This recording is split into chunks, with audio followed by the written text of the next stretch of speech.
Halo, selamat pagi, selamat siang, selamat malam, kapanpun teman-teman melihat video ini. Assalamualaikum warahmatullahi wabarakatuh. Jumpa lagi ya bersama saya, masih membahas mengenai soal P3K, ini part ke-9. Nanti ada 10 soal ya kurang lebih. Langsung saja ke slide yang pertama tanpa basa-basi. Pelaksanaan pengadaan langsung yang menggunakan surat perintah kerja dilakukan dengan cara A. Permintaan proposal teknis, B. Tender atau seleksi, C. Klarifikasi serta negosiasi teknis dan harga, D. Pembelian dan pembayaran langsung kepada penyedia, E. Bayar langsung. Kira-kira untuk soal nomor 1 yang mana teman-teman? A, B, C, D, E?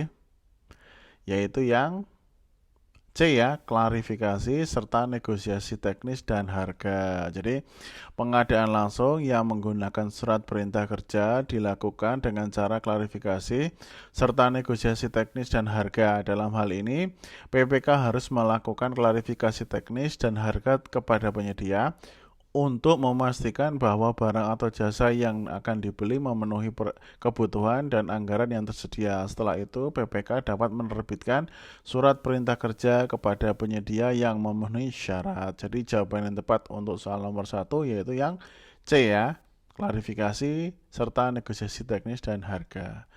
Selanjutnya, pengumuman RUP Rencana Umum Pengadaan dilakukan pada aplikasi A. SPSE, B. Sikap, C. Sirup, D. E-Katalog, E. E-Purchasing. Kira-kira yang mana? Masih awam? Mungkin udah tahu teman-teman? Yaitu yang C ya, Sirup ya. Jadi Sirup itu kepanjangannya Sistem Informasi Rencana Umum Pengadaan, merupakan aplikasi yang digunakan untuk mengumumkan rencana umum pengadaan RUP barang atau jasa pemerintah. RUP merupakan dokumen yang berisi informasi tentang kebutuhan barang atau jasa pemerintah, termasuk jenis barang atau jasa, pagu anggaran, dan jadwal pengadaan. Pengumuman RUP di Siro bertujuan untuk memberikan informasi kepada masyarakat umum, termasuk penyedia barang atau jasa tentang rencana pengadaan barang atau jasa pemerintah. Pengumuman RUP di Sirup juga bertujuan untuk meningkatkan transparansi akuntabilitas pengadaan barang jasa pemerintah. Jadi soal nomor 2 jawaban yang tepat adalah yang C ya teman-teman. Next. Untuk barang atau jasa yang kontraknya harus ditandatangani pada awal tahun, pemilihan dapat dilaksanakan setelah A. Penetapan pagu anggaran KL, Kementerian Lembaga, B. Persetujuan Kepala Daerah, C. Persetujuan DPRD, D. Persetujuan PA KPA, E. PPK membuat dokumen pengadaan. Kira-kira yang mana? Untuk soal nomor 3.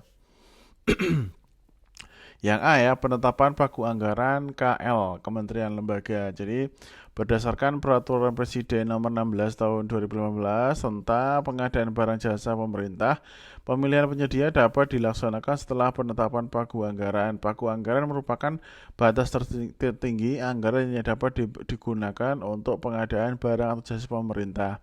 Untuk barang jasa yang kontraknya harus ditandatangani pada awal tahun, maka penetapan pagu anggaran harus sudah dilakukan sebelum akhir tahun sebelumnya. Dengan demikian, pemilihan penyedia dapat dilaksanakan pada awal tahun. Jadi jawaban nomor 3 adalah yang A ya teman-teman. Selanjutnya, penawaran harga dapat dilakukan dengan metode penawaran harga secara berulang atau disebut juga e-auction, e-reverse auction, e-reverse tendering, e-selection auction, lelang berulang. Kira-kira yang mana teman-teman? Bahasa Inggris-Inggrisan ya. Yaitu yang B ya, e-reverse auction. Jadi nama lainnya e-reverse auction merupakan metode penawaran harga secara berulang yang dilakukan secara elektronik. Dalam metode ini, penyedia dapat menyampaikan penawaran harga secara berulang dalam kurun waktu yang telah ditetapkan. Penawaran harga yang terendah akan menjadi pemenangnya. Jadi untuk soal nomor 4, jawaban yang tepat adalah yang B ya, e-reverse auction. Next.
Seluruh peserta terlibat korupsi, kolusi, dan nepotisme ya, dan terlibat persaingan usaha, maka yang Pokja pemilihan dapat menyatakan A. Pendaftaran ulang, B.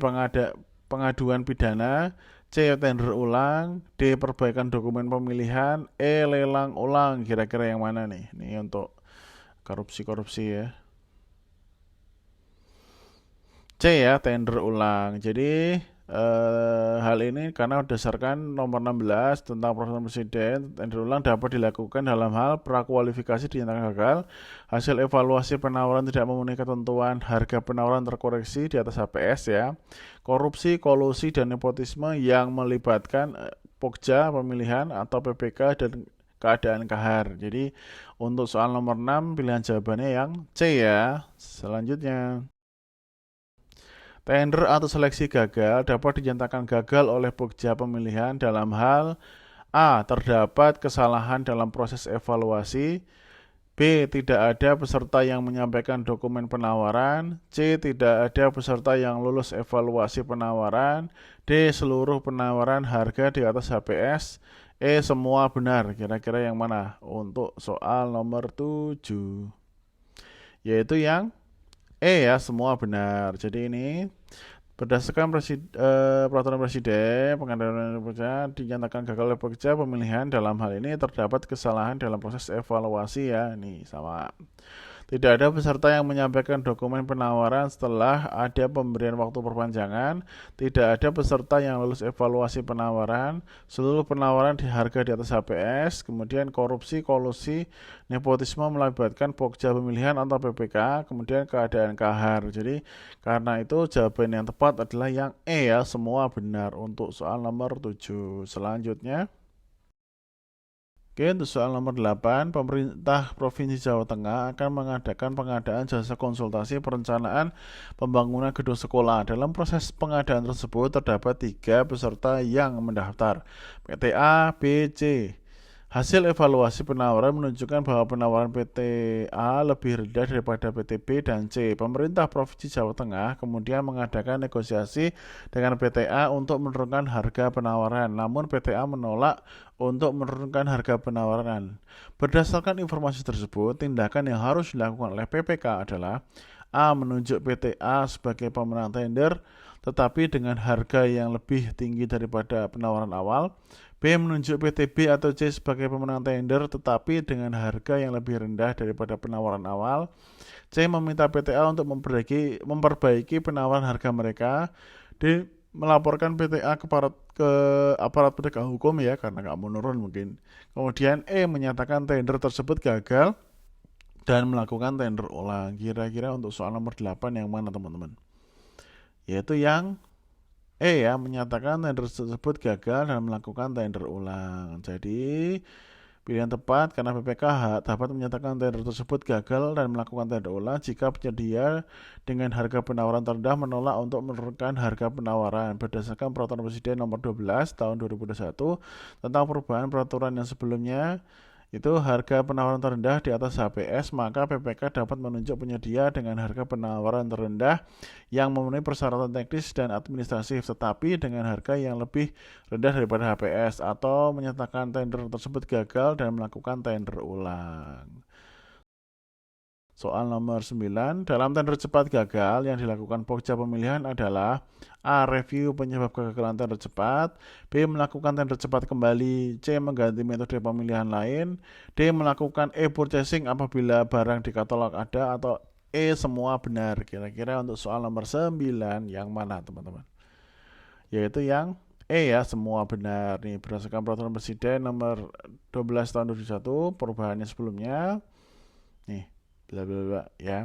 Jadi ada revisi penyebab kegagalan tender cepat. Pokja pemilihan wajib melakukan review penyebab kegagalan tender cepat untuk menghindari terjadinya kegagalan berulang. Melakukan tender cepat kembali. Pokja pemilihan dapat melakukan tender cepat kembali jika penyebab kegagalan tender cepat dapat diperbaiki. Kemudian mengganti metode pemilihan lain ya. Pokja pemilihan dapat mengganti metode pemilihan lain jika penyebab kegagalan tender cepat tidak dapat diperbaiki. Melakukan e-purchasing apabila barang yang ada di katalog elektronik, pocah pemilihan dapat melakukan e-purchasing jika barang yang dibutuhkan tersedia juga di e-katalog elektronik. Selanjutnya soal terakhir, dalam hal tindak lanjut prakualifikasi gagal, pokja pemilihan melakukan prakualifikasi ulang dengan hasil jumlah peserta yang lulus hanya 2 ya. Maka A. Prakualifikasi ulang kembali, B. Proses tender atau seleksi dilanjutkan, C. Mengganti metode pemilihan lain, D. Gagal tender atau seleksi, E. Penunjukan langsung. Kira-kira soal nomor 10.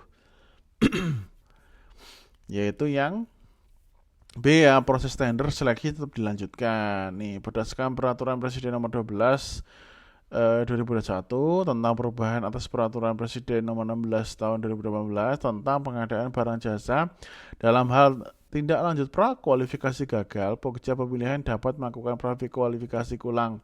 Jika hasil prakualifikasi ulang proses peserta hanya lulus 2, maka proses tender atau seleksi dilanjutkan. Oleh karena itu, jika hasil prakualifikasi ulang jumlah peserta yang hanya lulus 2 tetap diproses tender dan seleksi dilanjutkan. Oke.